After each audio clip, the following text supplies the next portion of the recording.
Selamat pagi semua. Hari ni basically saya nak berkongsikan dengan anda tentang basically nak bedah sebuah buku lah. Buku yang amat saya kagumi, iaitu tentang buku Wang Emas. Dalam buku ni menceritakan sangat banyak kisah yang membuatkan kita ni kena simpan emas. So basically buku ni untuk hari ni saya nak berkongsikan dengan anda semua tentang satu topik dalam ni, iaitu berkisahkan tentang bagaimana apakah kisah yang membuatkan si penulis ni tekad untuk mula menyimpan emas. Pada awalnya kisah macam ni nampak macam simple saja. Bila saya baca kisah saya sangat-sangat simple, iaitu di mana penulis berbincang dengan macam borak dengan rakannya dekat kedai makan.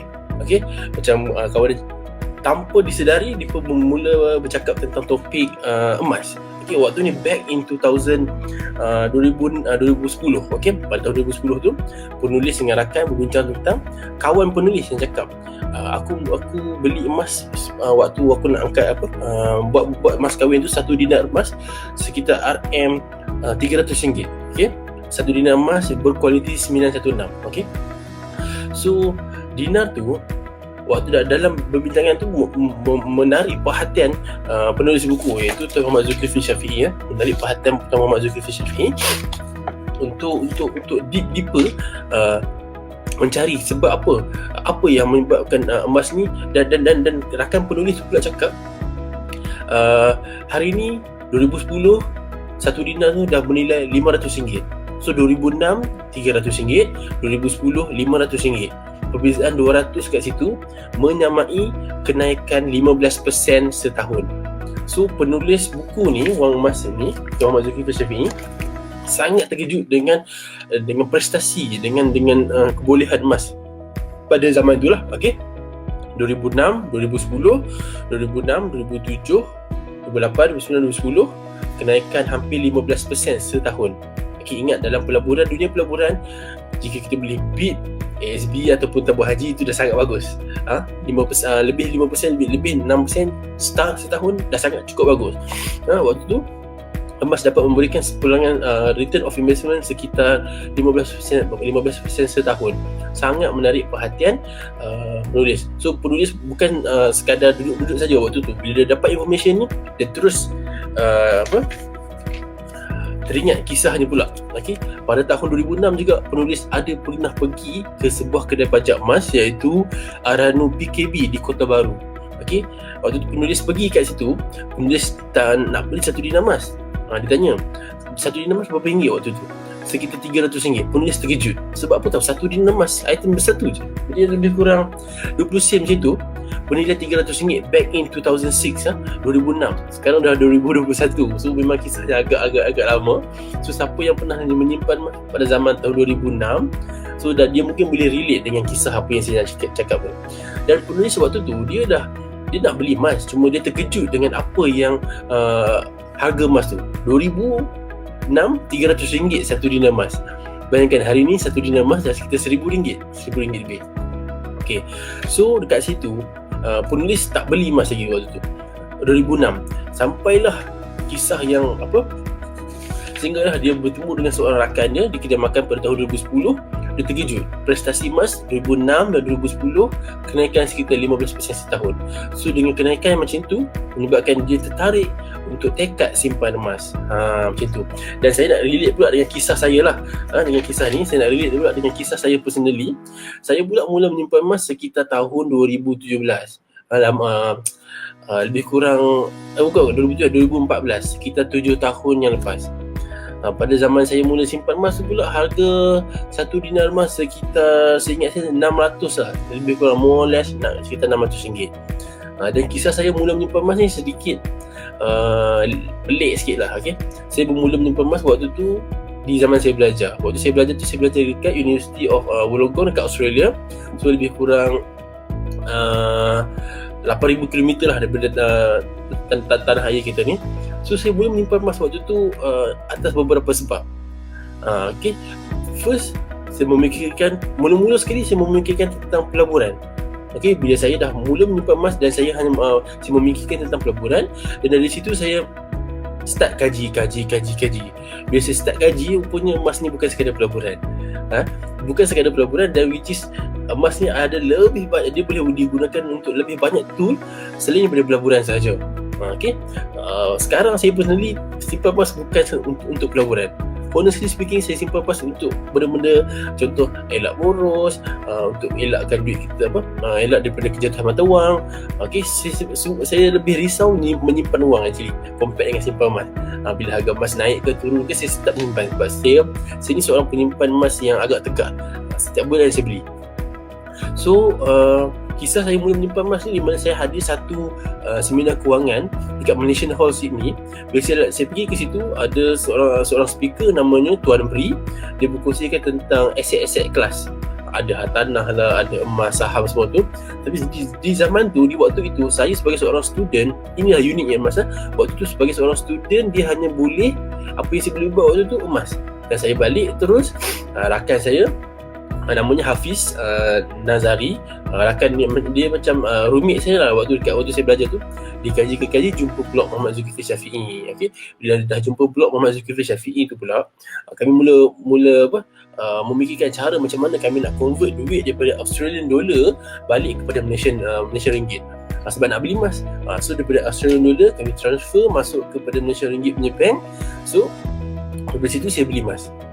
Saya dah 2014, 2015, 2016 every year saya balik Malaysia, tapi saya beli emas melalui dealer saya dulu. Dealer saya namanya Ustazah Nur Azhar. Bila saya beli melalui dealer saya yang menyimpan, dealer saya yang uruskan semua pembelian emas waktu tu. Dia simpankan, buat rumahnya dekat dengan saya. Terus saya balik daripada Aussie. Bila dah balik, saya ambil lah. Saya ambil emas dan saya simpan sendiri. Saya dulu zaman saya nak mula menyimpan emas ni 1 dinar. 1 dinar baru boleh mula simpan emas. Sekitar RM600. So apa yang saya buat dulu waktu belajar, saya letak target sebulan 1 dinar. Apa yang saya buat, duit daripada Mara bagi, dan saya buat part time sikit. Saya buatlah simpanan, dan 1 bulan 1 dinar. Apa yang paling menakjubkan adalah bila saya habis tamat pengajian tu, saya dah ada lebih daripada 20 dinar. So sebab apa ada 20 dinar tu? Sebab saya dah ada letak target dah. Saya balik Malaysia, saya nak buat apa? Contoh, saya nak beli hartanah untuk pelaburan, saya nak buatkan untuk kahwin. So saya dah letak target dah. So bagi rakan-rakan yang tonton pada pagi ni, make sure bila kita simpan emas, kita kena ada target. Alright, bila ada target ni mudah kita nak capai target tu, sebab dia akan trigger kita tau. Aku tak simpannya, aku tak capai target aku. Dia mesti ada target. Letak target dan one day mesti capai target tu. Alright. So saya tak nak lama-lama live pagi ni. Jika ada sebarang soalan, rakan-rakan semua boleh tanya di ruang komen. Saya akan tengoklah di bahagian komen ya. Jadi jika ada apa-apa soalan, sebab saya akan insya-Allah saya akan cuba live sekerap yang mungkin. Saya nak bedah sebuah buku yang sangat hebat ni tentang emas. Saya rasa untuk yang pendidikan berkaitan emas, buku yang paling saya boleh suggest dekat tuan-tuan perempuan yang tengok live pagi ni adalah buku bertajuk Wang Emas. Tuan-tuan boleh beli sahaja buku ni dekat PG Mall. Masuk download apps PG Mall, beli buku ni Wang Emas ni RM25 je. Wang Emas. Buku ni harganya hanya RM25. Baca, jangan simpan emas lagi pun tak apa. Tak beli emas lagi pun tak apa.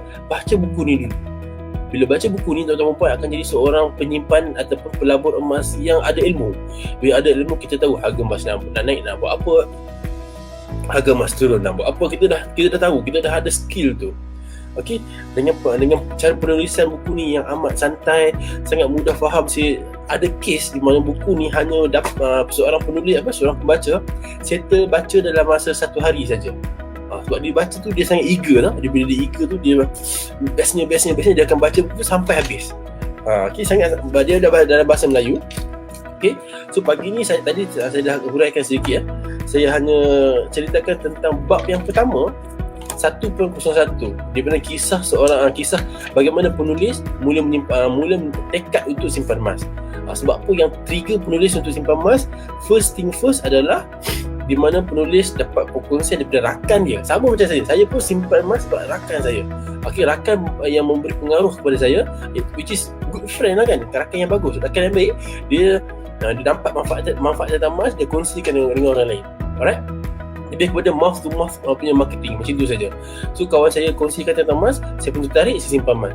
Alright, first pada mulanya penulis pun simpan emas sebab tertarik dengan kadar return of investment daripada gold pada tahun 2016 sampai 2010. 2016 sampai 2010 sekitar 4 ke 5 tahun, average return of investment setiap bulan sekitar 15%, which is very far too way bagus daripada tabung haji ataupun ASB. Alright, tapi kita ingat setiap alat kewangan ada pro and cons masing-masing. Tabung haji ada kelebihan dia, ASB ada kelebihan dia, emas ada kelebihan dia. So kita buat saja semua. Okay, don't put all your eggs in one basket. Alright, itu memang kata-kata azimat daripada pelabur emas dunia, bukan pelabur emas saja, pelabur tegar dunia, iaitu Warren Buffett. Dia cakap, don't put all your eggs in one basket. Janganlah letak telur kita tu, duit kita tu dalam satu basket. Okay, bila basket tu katakan jatuh, telur tu jatuh, pecah semua. Macam tu lah lebih kurang. Okay, so saya tengok tak ada apa-apa soalan lagi. It's okay, saya punya first session. Okay, saya just nak kenal dulu. Okay, nak kongsi sikit-sikit apa yang saya pengalaman saya lah, sekitar lebih kurang 7 tahun dalam dunia emas ni. So insyaAllah from time to time saya akan kongsikan. Saya tak ambil masa banyak, lebih kurang 15 minit setiap pagi insyaAllah, di mana saya mampu 15 minit ke 20 minit setiap pagi. Alright, so kisah penulis ni dengan saya pun more or less lebih kurang sama. That's why saya sangat kita cakap sentimental. Okay, sentimental value tu. Dan personally emas sendiri bukan sekadar membantu saya dari segi kewangan, emas juga membantu saya macam bagaimana saya menambah baik kehidupan saya dengan emas. Okay, macam-macam yang saya letak target dengan emas, alhamdulillah dah tercapai. Alright, so saya nak rakan-rakan yang tonton pun ambil manfaat daripada emas. Emas ni adalah salah satu aset kewangan saja, salah satu alat kewangan yang kita boleh manfaatkan dia.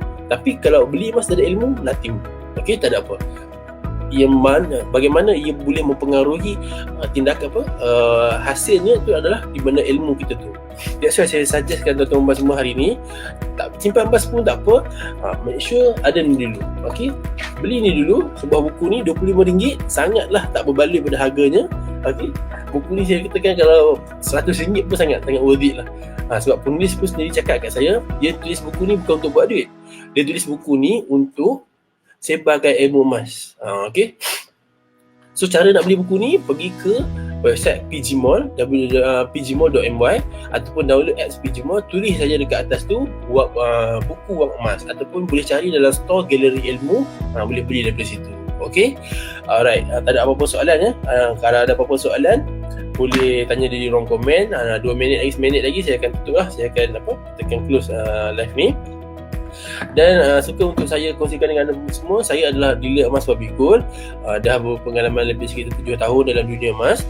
So jika rakan-rakan ada soalan ataupun ada peminat untuk mula menyimpan emas dan dapat bimbingan daripada saya, insyaAllah saya boleh bantu. Hanya boleh terus contact saya kat call ataupun WhatsApp di 013-6460-265. Okay, 6460-265, 013-6460-265. Okay, jika tak ada apa-apa soalan di ruang komen, saya tengok tak ada apa, alhamdulillah semua faham ya. Okay, kisah saya kupas topik yang semua topik saya dalam buku yang bertajuk Wang Emas. Okay, saya bukan pandai lahir pandai. Okay, saya pun belajar daripada orang yang pakar. So saya ni merupakan anak didik daripada Tuan Muhammad Zulkifli Syafi'i sendiri. Okay, so sekian saja daripada saya pagi ni. Tak ada apa soalannya. Okay, Assalamualaikum warahmatullahi wabarakatuh. Kita jumpa di live yang seterusnya. Bye bye.